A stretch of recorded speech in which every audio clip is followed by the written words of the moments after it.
तो finally class 10th खत्म हुआ और अब हम जा रहे हैं अपने एजुकेशन के एक नेक्स्ट लेवल पे, यानी कि क्लास 11th में। मैं Sameer Umran Ahmed, director of the Volta classes, आप सभी को आपके उज्जवल भविष्य के लिए बहुत बहुत शुभकामनाएं देता हूं। और साथ में मैं आपको एक सीक्रेट बात बताने वाला हूं। आपको पता है, आपने जो क्लास 10th का एग्ज़ाम दिया है, वो क्लास 10th का एग्ज़ाम आपको एक गिफ्ट और आपके ज़िंदगी का सबसे बड़ा गिफ्ट देके गया है। सोचो जरा क्या होगा वो, एक बार सोचिए। ऐसा कौन सा गिफ्ट हमको देके गया क्लास 10th का बोर्ड एग्ज़ाम? मैं बताता हूँ। क्लास 10th का एग्ज़ाम देते देते आपके लाइफ में फर्स्ट टाइम ऐसा हुआ जब आप लगातार 4 to 5 आवर्स बैठ के पढ़ रहे थे, लगातार 4-5 घंटे। जिंदगी में पहली बार, इसके पहले लाइफ में कभी भी ऐसा नहीं हुआ कि लगातार बैठ के 4-5 घंटे पढ़े। पूरे दिन में 24 आवर्स में अगर देखोगे तो जो बच्चा कम भी पढ़ा है 8 से 10 घंटा पढ़ा है, जो बच्चा ज्यादा पढ़ा वो 12-14 घंटे पढ़ गया। और ये गिफ्ट क्यों है? क्योंकि इससे पहले हम कभी ऐसा सोच भी नहीं सकते थे कि मेरे अंदर ये ताकत है कि मैं ऐसा कर सकता हूं। कभी नहीं सोच सकते थे। जब इससे पहले हमें कहानियां सुनाई जाती थी कि फला भैया है वो 10 घंटे पढ़ते हैं, फला दीदी हैं 12 घंटे पढ़ती हैं, ये टॉपर है इतना पढ़ता है, वो टॉपर इतना पढ़ता है, तो हमको क्या लगता था, पता नहीं किस मिट्टी के बने हुए लोग होंगे, ये हमसे तो हो ही नहीं पाएगा कभी। लेकिन वो काम हमने कर दिया है और हमको एहसास भी नहीं हुआ। तो ये गिफ्ट हमें बोर्ड ने दिया है, हमको एक अपने ताकत का एहसास दिलाया है, एक कॉन्फिडेंस दिया है कि हम भी अपने लाइफ में कुछ बड़े बड़े काम कर सकते हैं। और ये कॉन्फिडेंस लाइफ में मैं क्या बताऊं आपको कितना ज़रूरी होता है। बिना कॉन्फिडेंस के हम साइकिल तक नहीं चला सकते हैं, पता है आपको, बिल्कुल अच्छी तरह मालूम है। तो ज़िंदगी जीना कितना मुश्किल होगा अगर हमारे लाइफ में कॉन्फिडेंस ना हो। तो ये गिफ्ट हमें बोर्ड एग्ज़ाम से मिला और अब आपको डिसाइड करना है कि क्या आप अपने लाइफ के सबसे बड़े गिफ्ट को ऐसे ही गंवा देने वाले हैं या उस गिफ्ट को एक्सेप्ट करने वाले हैं। क्या मतलब हुआ इसका, एक्सेप्ट करना और गंवा देना?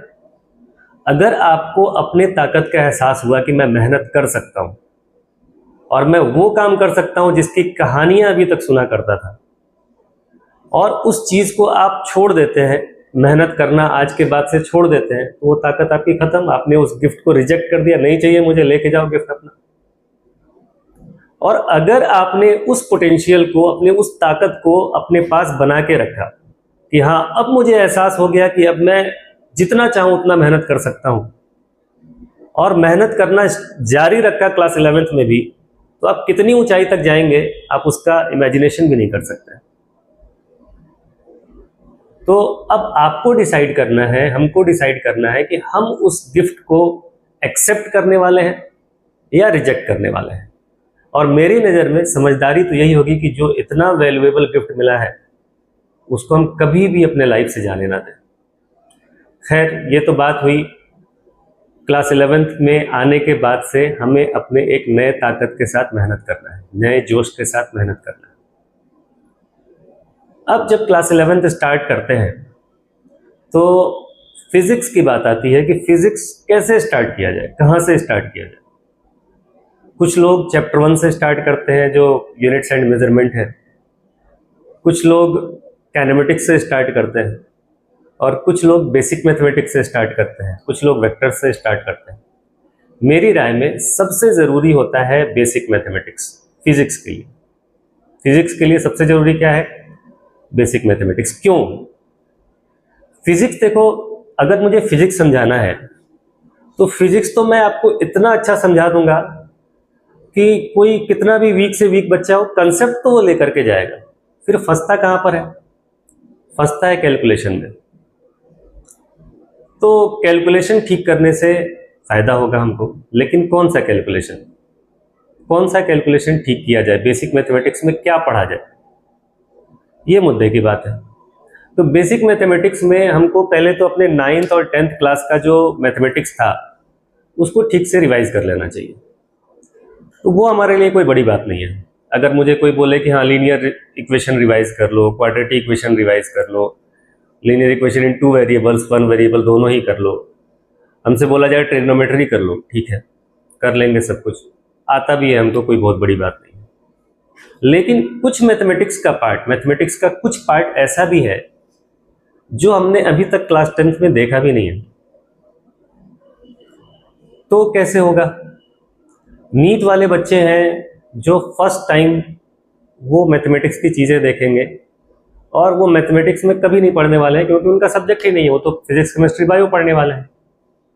और मैथ्स ग्रुप के बच्चे उन चीज़ों को जो हायर मैथमेटिक्स हम यूज़ करने वाले हैं क्लास 10th लेवल से ऊपर का, उन चीज़ों को पढ़ते पढ़ते वो 2 साल निकाल देंगे।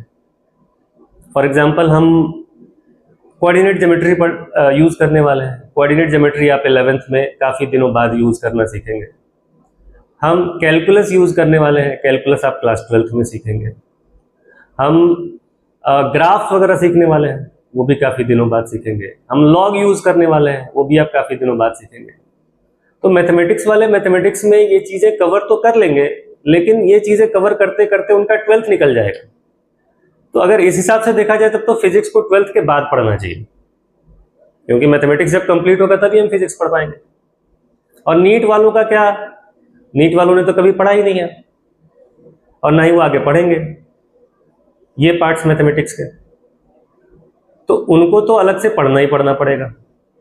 तो मैथमेटिक्स जो है, बेसिक मैथमेटिक्स, ये सबसे पहले पढ़ना चाहिए अगर हम फिजिक्स स्टार्ट करने वाले हैं। बहुत ज़्यादा उतावले ना हो करके कि नहीं हमको चैप्टर 1 स्टार्ट कर दो, 2 स्टार्ट कर दो। सबसे पहले इन चीज़ों के ऊपर ध्यान देना चाहिए। मैं एक एग्जांपल से आपको समझा देता हूँ।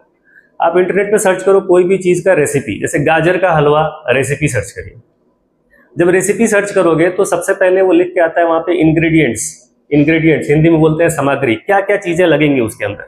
तो अगर आपने गाजर का हलवा सर्च किया तो बताएगा कि हाँ 1 किलो गाजर ले लो, इतनी चीनी ले लो, इतना खोआ ले लो, इतना घी ले लो, ये इतना ड्राई फ्रूट्स ले लो, ये लौंग ले लो, ये इलायची ले लो, जो भी चीज़ें हैं वो लिखेगा।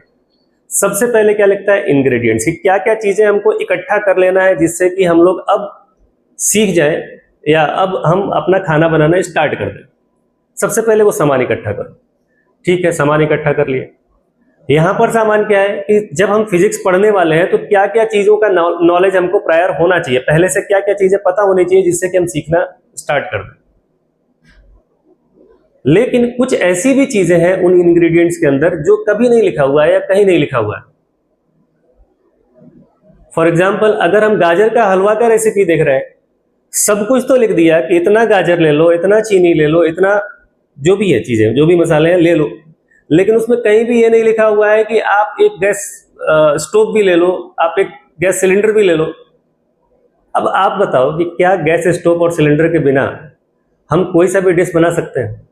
अरे कुछ तो बोलना चाहिए कि माइक्रोवेव ले लो भाई, नहीं गैस स्टोव सिलेंडर लोगे, लकड़ी ले लो, कुछ तो ले लो। वो चीज नहीं लिखा हुआ है, वो अंडरस्टूड है कि ये मुझे चाहिए ही चाहिए। इसी तरह से बेसिक मैथमेटिक्स के ये टॉपिक जो है ये सिलेबस में कहीं नहीं लिखा हुआ है। कहीं नहीं लिखा हुआ है कि आपको साइन 2 थीटा भी चाहिए, कहीं नहीं लिखा हुआ है कि आपको कॉस 2 थीटा भी पढ़ना पड़ेगा, कहीं नहीं लिखा है कि आपको साइन 1500 की वैल्यू भी निकालनी पड़ेगी, कहीं नहीं लिखा है कि आपको फॉर एग्जाम्पल आपको ग्राफ, पैराबोला का ग्राफ सीखना पड़ेगा, कहीं नहीं लिखा है सिलेबस में। लेकिन अगर ये सारी चीजें हमें नहीं पता है तो हम कहाँ फिजिक्स कर पाएंगे? फिजिक्स के सिलेबस में ये भी नहीं लिखा है कि आपको कैलकुलस भी सीखना है। कैलकुलस से डायरेक्ट क्वेश्चंस नहीं आते हैं, इसका यूज आता है। तो कहीं पर भी सिलेबस में ये सारी चीजें लिखी हुई नहीं है, लेकिन इनके बिना हमारा फिजिक्स नहीं हो सकता है। तो बच्चे जल्दी जल्दी भागने के चक्कर में, मैं इसके ऊपर इतना टाइम क्यों दे रहा हूं, जल्दी जल्दी भागने के चक्कर में इनको स्किप करते हैं कि इसको छोड़ो, जल्दी से चैप्टर 1 चैप्टर 2 स्टार्ट कर देते हैं। तो ये सारी चीजें क्या है, ये आपका पैर पकड़ के रखेंगे, आप भागना चाहेंगे जाने नहीं देंगे आपको आगे। तो सबसे पहले हमको क्या करना है, बेसिक मैथमेटिक्स ठीक करना है। बेसिक मैथमेटिक्स में जो क्लास 10th लेवल के ऊपर की चीजें हैं उनमें हम क्या पढ़ेंगे, एक तो ट्रिग्नोमेट्री के कुछ आइडेंटिटीज है जो हमने क्लास 10 तक नहीं पढ़े हैं, वो आइडेंटिटीज कवर करने हैं। ट्रिग्नोमेट्री के अंदर थोड़ा सा ग्राफ के बारे में पढ़ना, यानी कोऑर्डिनेट ज्योमेट्री में लीनियर इक्वेशन से आगे बढ़ के क्वाड्रेटिक इक्वेशन के ग्राफ्स, मतलब पैराबोला तक के ग्राफ, लीनियर इक्वेशन के ग्राफ, ये सारे ग्राफ वगैरह पढ़ने पड़ेंगे। हमको लॉग पढ़ना पड़ेगा, लॉगरिथम पढ़ना पड़ेगा। हमको कैलकुलस पढ़ना पड़ेगा, कैलकुलस ढंग से पढ़ना पड़ेगा, क्योंकि कैलकुलस के बिना फिजिक्स में अगर अच्छे क्वेश्चन करना चाहते हो तो वो आपका starting from the very first chapter नहीं हो पाएगा। जहां भी कैलकुलस का यूज आएगा फंस जाओगे। अभी आप एरर के अंदर जाइए ना, वहां पर भी अच्छे क्वेश्चन करोगे तो कैलकुलस की जरूरत पड़ जाएगी।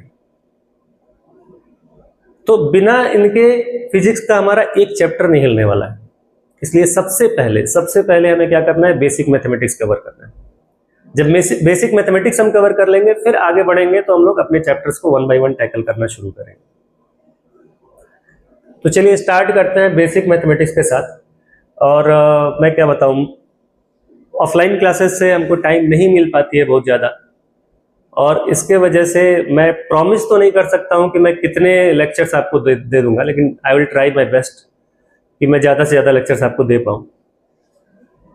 लेकिन बेसिक मैथमेटिक्स का फुल लेक्चर मैं यहाँ पर अपलोड करने की कोशिश करूँगा, ताकि हम कम से कम ये वाला पोर्शन कवर कर लें। बेसिक मैथमेटिक्स कोई बच्चा देर से अगर स्टार्ट करता है, कहीं पर भी जाकर के अगर ज्वाइन कर लेता है और वो सीधे चैप्टर पढ़ना शुरू कर देता है, बेसिक मैथमेटिक्स छूट जाता है और वो पूरे अपने 11th-12th की जर्नी में 2 साल परेशान होता है और फिर कुछ अच्छा कर भी नहीं पाता है वो। तो ये एक चीज़ अगर यहाँ पर पड़ी रहेगी तो उसको हम लोग देख के और उसको कर सकते हैं, सीख सकते हैं, कहीं भी थोड़ा सा टाइम निकाल के हम लोग कर सकते हैं।